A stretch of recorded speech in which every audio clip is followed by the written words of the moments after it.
He'll be presenting holistic strength and conditioning approach to performance for injury resilience.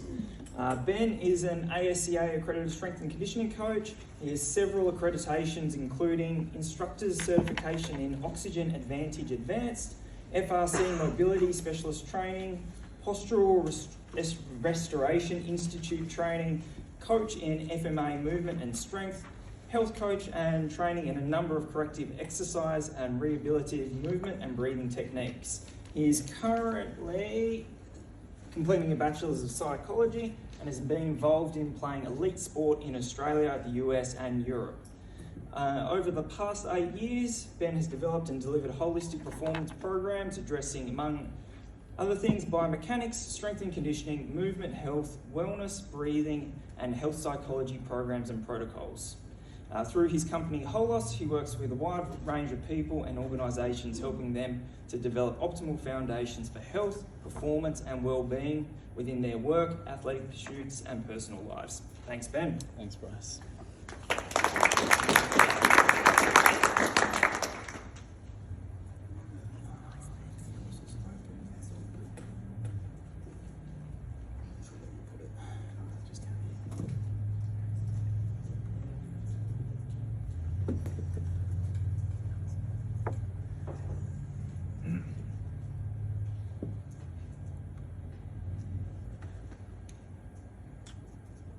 Excellent. Awesome. Thank you very much for having me, and thank you, Bryce, for the introduction. I then don't really have to introduce myself. So, but I will just briefly. I'd like to begin with a story, actually, and one that's quite salient to this day, particularly around knee health. A moment in time for me that was defining, life-changing, actually. And it started off in Dr. Steve Reed's office, and that was, Mr. Hamlett, I regret to inform you, you've ruptured your ACL, you have a tibia plateau fracture, and you've torn your meniscus. And the road back from here is long, and if you do manage to get back, I don't really think soccer is a very good option for you to continue. At 20, on a Division 1 NCAA scholarship in America, knocking on the door of the MLS, I did quite politely tell him to, you can imagine. And it wasn't until I woke up and having a machine move my knee for me that I realised, actually, this is going to be a long journey. And so I managed to come back from that. It took me 15 months, and I went on to have a really good soccer career, playing in Europe. And I had many other challenging injuries after that period of time as well. And something I came to believe, or thought was the case, was that I could prevent injury. Once I did the ACL, I was like, I'm not getting injured again. I'm going to prevent it. And then I had a good physio, Matt Lancaster, actually, a few years after, and he was like, you can't prevent injury. And this was when I was on the table with a broken fibula and cracked talocrural joint from a freak accident in soccer. So once I had sort of made peace with this, I started to move into strength and conditioning, naturally. When I was doing my rehab for my ACL, I went from training 4 hours twice a day in America, traveling to games, etc., and then not being able to run for 10 months. So naturally I bodybuilt. So I basically spent 4 hours a day bodybuilding in a gym.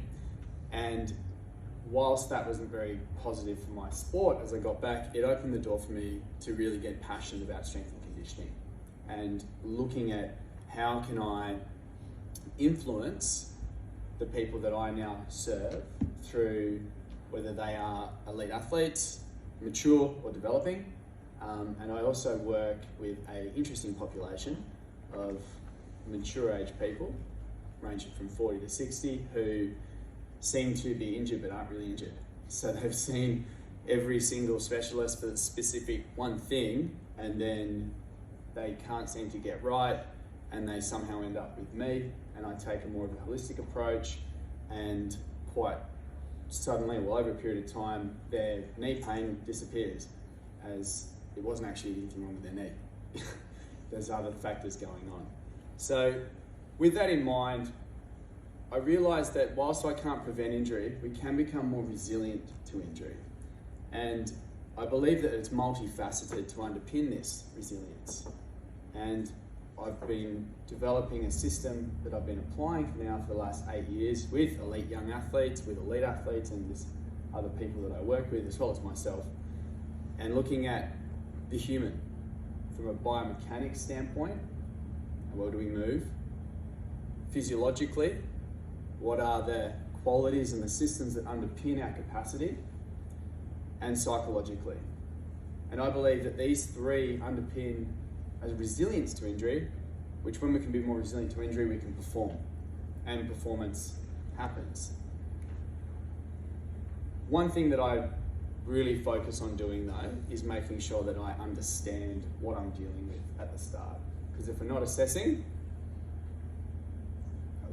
we're guessing. Hoping physios would have jumped on that. I'll leave that one alone. Tough room. So I really look at joint function. So can each joint in a kinetic chain, can it rotate? The movement pattern quality. Does a squat look like a squat? Do they bend? Can they hinge? Can they move? Can they absorb forces? Do they have good motor control? Not just in stationary movements, but open-ended, constraints-based environments. I look to make sure as well that I'm not just subjectively measuring, but I use data-driven systems. So I have a Nord board that I've been using for the last 2 years because I see the benefits in the stuff that Bout has in going from being just subjective to objective. And something that's really interesting that I've been delving into in the last few years is breathing biomechanics, and something that Dennis Shepherd, I think it was, he used to be the physio of the All Blacks, and he was one of the guys who helped me get from a 90 kilo bodybuilder back into a 80 kilo athlete, footballer, after my ACL injury. And I kept on getting lower back injuries, hip flexor injuries, but that was because I was running around like this. Ribcage flared open. Again, working with Matt later on, I started to realise that I needed to bring this down and in. And one of the things that I had built myself for was power, speed, go harder. And so realising that actually maybe that wasn't creating the best system for me. So looking at how an individual's breathing, because it's a movement that happens all the time, is affecting the way that they will actually perform. As well as a subjective dialogue, because I want to know how my clients, athletes feel, or know, interpret themselves. So looking at biomechanics, force. We're being placed force on us all the time. Gravity, as well as then you put that in a sporting context. How well does this individual express force? How well can they absorb force? And how well can they redistribute that? Pertaining to the knee, particularly the muscle quality and the protective mechanisms that are here. So quadriceps, the hamstrings, the adductors, the lower limb, glute. Kinetic chain stacking, as I mentioned before. So a lot of my triathletes or marathon runners that I see come in who have got knee pain, a lot of them are hyperextended a lot of the time and they're sort of dragging themselves through gait. One thing amongst others, I help them start to restore the compression here. A lot of the time their recurring knee pain that they've been getting starts to dissipate. Again, there's a range of other things that happen. I'm not saying that's the only thing, but it's interesting, I'm finding. Physiologically, layering in these biomechanics optimally for this person, because there's no perfect or there's no right biomechanics, we're all unique. But looking at this individual and how I can layer that in, from making sure that a joint that needs to have a bit more stability has it, or mobility, and can it deal with dynamic forces. So looking at this force output development, periodizing that in a way where we can get real focus and overload on an isometric, eccentrics, concentric, isokinetic phases of training. And then bringing into the psychology as well. And that's a bit of my own little passion and interest, having studied it through university, but also applied it in myself. And something that I'm finding very interesting is, particularly in elite sport, is a lot of athletes, developing athletes these days, haven't got the same dexterous daily habits like they may have 10 years ago. So we're getting more and more sedentary, particularly if we look at, like, I work with some AFL players, soccer players. It's a high impact, high velocity, tackling, falling. And a lot of these kids who come in to see me don't know how to fall. They don't know how to tumble. And this is a picture of one of my elite snowboarders. I know it's funny, Tasmania, but snowboard athlete. And this is just a simple fluidity drill where we're challenging him to move in this way, however he wants to move, for 2 minutes, and seeing how he can work in here. You can see the knees here, it's over here, it's in different ranges, different movements.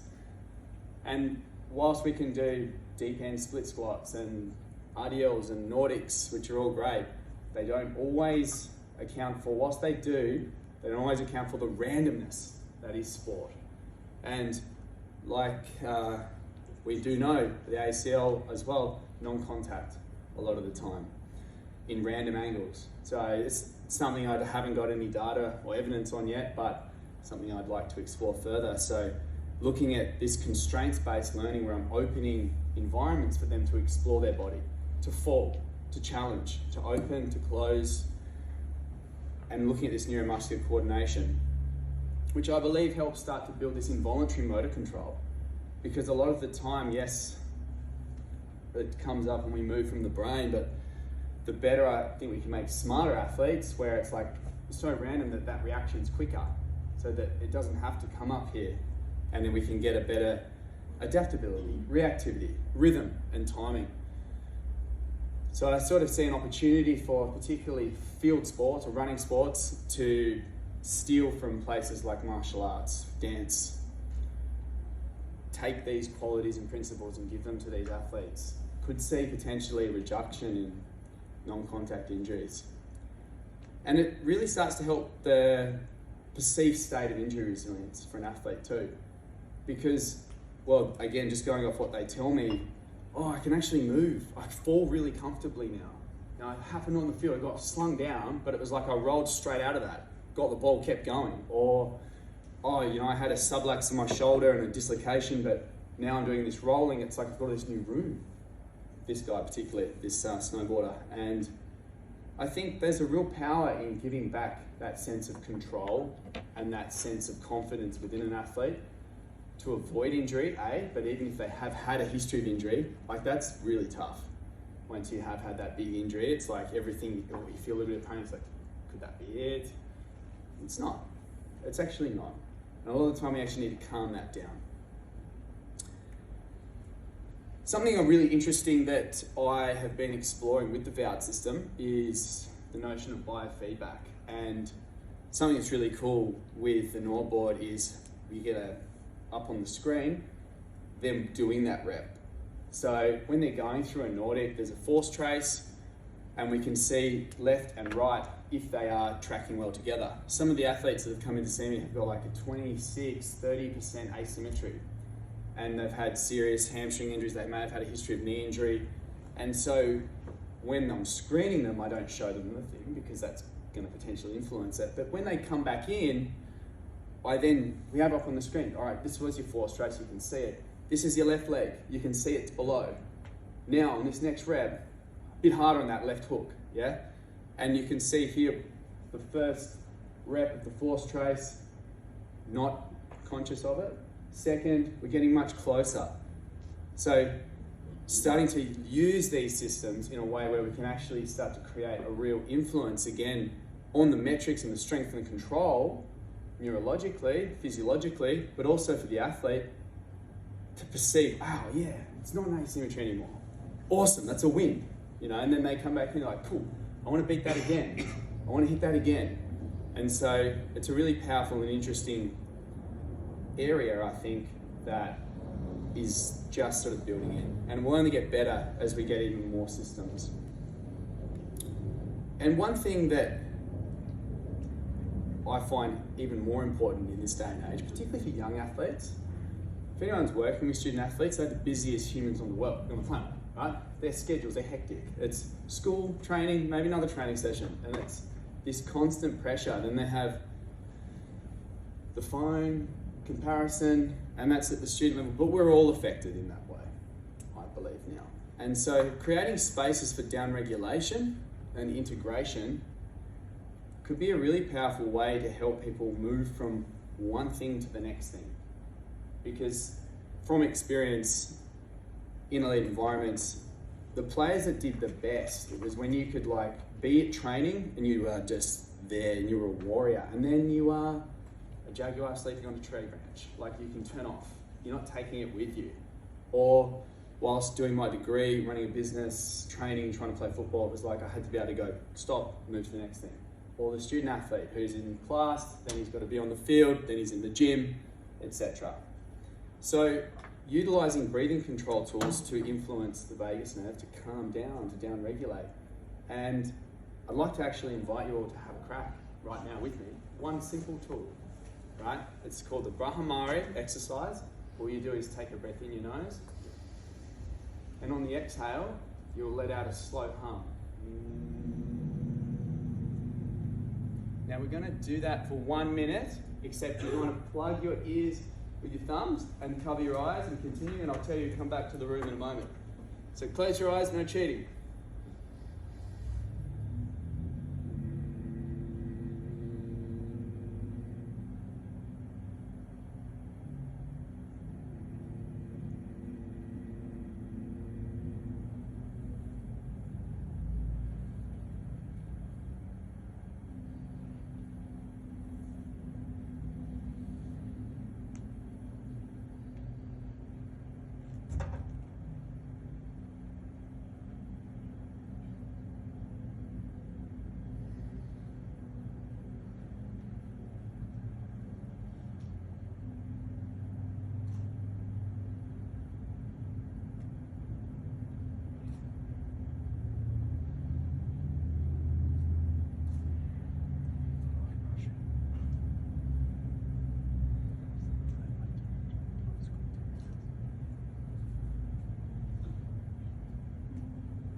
Can come back. How do you feel right now? Pretty calm? Pretty chill? So again, it's a very simple exercise. You do that for 1 minute. You teach clients who are going through an injury to be able to break the cycle of thoughts, give them an opportunity to actually integrate, or even ourselves.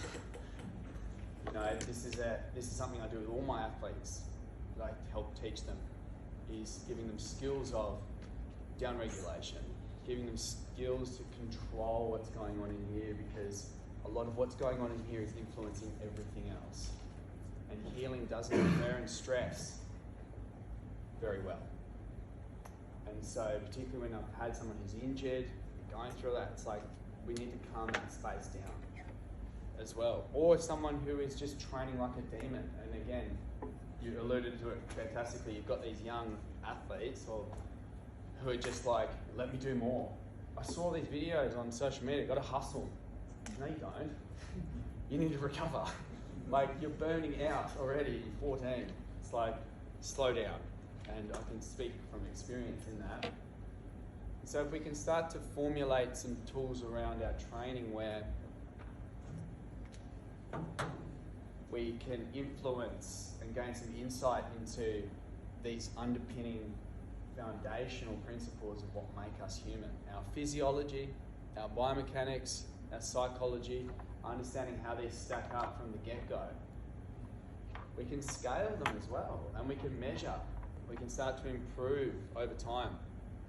I think if we can influence these 3 pillars simultaneously within a more holistic focused strength and conditioning model, we allow for people to start to express their peak performance as the athlete and whoever they may be, whatever level they're at, because we begin to influence and enhance the human being that they are, And this is something that we forget in sport, is that this is a human being. And a lot of the time when we can't beat the athlete, we lose ourselves very quickly. And it's a rough journey from there. But so I think if we can give tools back, see that, I believe we can really influence and improve peak performance. So thank you. I hope that was...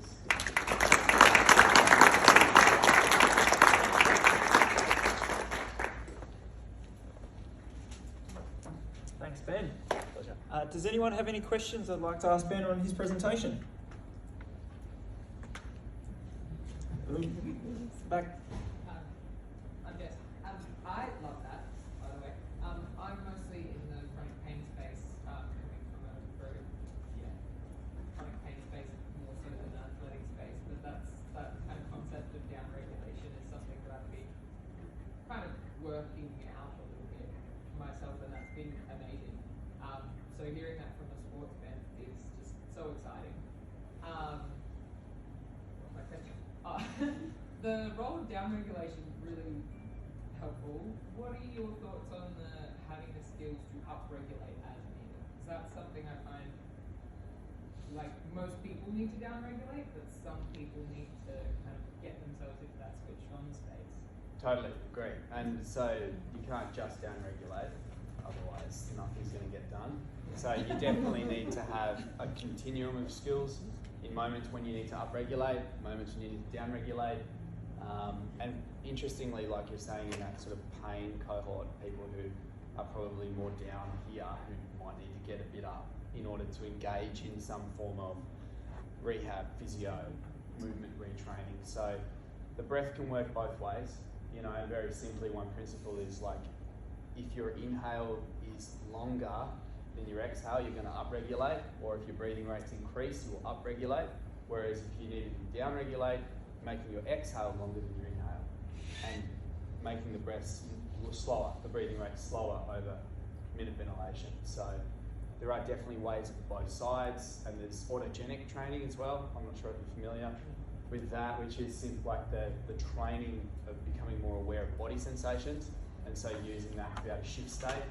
So it's very simple, like progressive muscle relaxation is one thing that is used, that I've used extensively in elite sport with people from all walks of life. Shaking as well. If you shake on the spot and increase your breathing rate, there's no chance you're not going to be buzzing like you just smacked down some coffees. So again, it's something I do in a lot of corporate wellness stuff where a lot of people are addicted to coffee. I've been there. I can't say I've reformed that. It's delicious. But so there are definitely tools, more than the scope of what I have the time here to discuss. Yeah. Did that answer your question? Yeah. Cool. Awesome. Jonathan? Yeah, I'm really happy you really calmed me down. I thought no one would have a question because I was so relaxed. I wanted to congratulate you really because it's the psychology of, now I'm one of your mature customers, but the psychology of getting people back is an area that I think we really all need to keep working on. Is there a magic percentage, like how much of it's going at it and how much of it's having to calm people down or working on the psychology of recovery? Like, is there a magic formula that you found? I'd say it's very much individual dependent. So again, like what you outlined with your talk there, everyone's very different. Some people need that little bit more up, some people need that little bit more down, some people really love the structure and the rigor, some people need it to be a bit more open-ended, some people don't want to think about it at all, other people want you to spell it out. And so I think it really comes down to getting out of the way from the way that you as the practitioner or the teacher, health coach, physio, strength conditioning coach is, and just listening and starting to sense these little tools. And I use a lot of the way I do strength and conditioning to also learn about how someone is responding, what's going on under the hood psychologically. So a lot of the way people train is a lot of or don't train or integrate with movement challenges is a lot of the time going on with what's going on here psychologically. And so, I haven't really answered your question, but sort of in a roundabout way, I think the psychology underpins so much of it, and it's so underutilised. And I think one of the key things as well is really listening and not thinking it has to be your way, as in the coach's way. It's much more about feeling out what's going on with this person. How can I get them to what they really want? A lot of the time what they think they want isn't actually what they really want as well. So, which has just come from a number of years of just refining that process, listening, directing, challenging, reforming. So, yeah, I can't say that there's 80% this, 20% that, because it's top down and bottom up, isn't it? You know, afferent, efferent. So there's both ways to influence it, I think. Rachel? Can I just say that was really fantastic? I'm actually a pelvic floor physio, and I work a lot with younger women with endometriosis. And yeah, I've got one client at the moment who's an elite water polo player, but she trains at 9 o'clock at night. And so I just thought that's amazing, because I'm going to just get her to try that, to switch off, because she's struggling with fatigue. Yeah.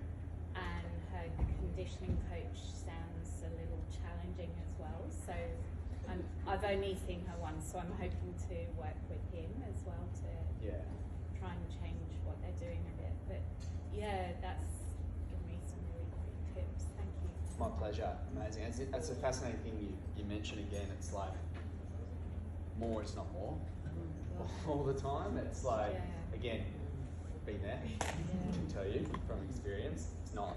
And so actually creating more spaces where less can happen and you can recover, like again, for those people who are like, I've got to be training harder, got to do it. Go recover hard as well. Go and get in the ice bath, go and get in the ocean, go for a walk in nature barefoot. And then come and talk to me later. Then we'll see your numbers go up on the barbell too. Yeah, no worries. Just thinking, you mentioned that some of your younger athletes at 14 are already getting into the I've got to do more mindset. I have 11-year-olds I was going to say, doing that. do you know if any of the more grassroots training, because like, for example, soccer and football, like they're already getting into really intense training when they're, 9 and 10 and they start when they're 6 or 7. Just out of interest, how do that age group respond to that sort of training? Which type of training? Like the breaking down. The down regulation and teaching them to slow down and feel. Really good, actually. And the parents. Even better. Well, the coaches, this is something I'm struggling with a little bit, and I come up in resistance again. And it's not their fault. It's possibly because of the lack of education within, say, sporting schools, within, strength and conditioning everywhere, because these kids are getting work harder. No, you can't do a sumo deadlift because that's not the right way to do a deadlift. Traditional only. Where it's like, well, the goal of that is to be able to help an individual pick a bar off the floor and to get some training effect of the lower body. If he hasn't got the hip capsule or the motor control yet for traditional deadlift, sumo's fine. Don't make a 13-year-old kid now feel insecure in the gym environment. So these are the sorts of things that I find really challenging when I hear that sort of stuff being told by in-house strength and conditioning coaches in schools, which again is probably not their fault because of the lack of education. Some of my younger athletes, who are these 11-year-olds, 9-year-olds, and obviously, the sort of parent that's bringing a 9 or 11-year-old into a gym to get that edge, they're keen. So, they want that kid to excel and to get after it. Yeah, but it's funny. So again, just really showing them and getting them to feel it. Once you feel it, you can't not see it. And so a lot of these younger people too, it's like helping them see these things from that perspective is really powerful, because then they make it their own. And that's a huge part of my practice and how I teach is I am not here to tell you how to do it. I'm going to have a space, hold it, direct you, but you've got to apply this. And so that's sort of it's the from the get-go. So even if it's a 9-year-old or if it's a 42-year-old, it's very much like it's back on you to take ownership, and it seems to work. Do you ever get the parent to take the foot off their accelerator for the kid? Yeah. So that's it too. I've had to have many of those challenging conversations, but I don't mind having a hard conversation. And so getting these parents to go, like, why are you driving him so hard? And then, what did you not do yourself? And then just listen. In a compassionate way. And then, so, but no one else is asking them that. So, and then, but otherwise, and then it's just the thing. It's like, well, I didn't. They tell you. And then it's like, well, yeah, little Jimmy here doesn't need to go through the same thing because you're giving him the opportunity already now. You're giving him all these things, and he won't make the same mistakes. But you've got to let him come through this process too. So it's about empowering all the stakeholders, and that's something that I'm passionate about. Working with, that's why I love to work in conjunction with physios, and go back between. So there is a multifaceted team working, parents, sports staff, physios, coaches, psychologists, to help that individual reach their full potential. One last question. Dealing with fear, because if you've got an athlete and they've had an injury and there's a bit of fear and that hesitation, they could be at more risk of injury. If we take a really extreme example, it's those snowboarders who do, go up those slopes and do those 50 turns in the air and land back down again. If they hesitate or anything like that, then they're at greater risk of injury. So how do you overcome that? How do you have a certain process that you go through? Yeah, I do. And one of it's exposure, as well as there's some tools around breathing, some tools around the auto-regulation stuff I mentioned, autogenic stuff about the body sensations, and about rewiring these thought processes, because the fear comes from a thought process, a reaction to a body sensation. So they're just reacting to a body sensation, which is creating a fear thought. So there's just in this loop. So when I can help them realise that it's just a loop of thought, feeling, reaction, they then start to realise that they don't need to react to that sensation anymore, and then I'm exposing them into these situations like the constraints-based, more movement style training in conjunction with strength and conditioning, so that they can come back into these vulnerable positions. But it's in a play situation. So like getting in a balance a pool noodle here. All right, your goal is now to get down into the floor. They do it. They've been terrified to move their knee into flexion. I film them, show them, and they're like, oh my God. What? I don't stand down any pain. I was like, yeah, you don't, because there's nothing going on anymore. It's just all in your head. And so, again, having had to go through that myself from jumping even, my ACL was trying to jump someone, jump full stretch, boom, and it was just jumping for me is one of the hardest things to do again. So, yeah, taking through stage by stage process of relearning, telling the story, the narrative, and the skills around that. Yeah. Wonderful. Thank you, Ben. Thank you.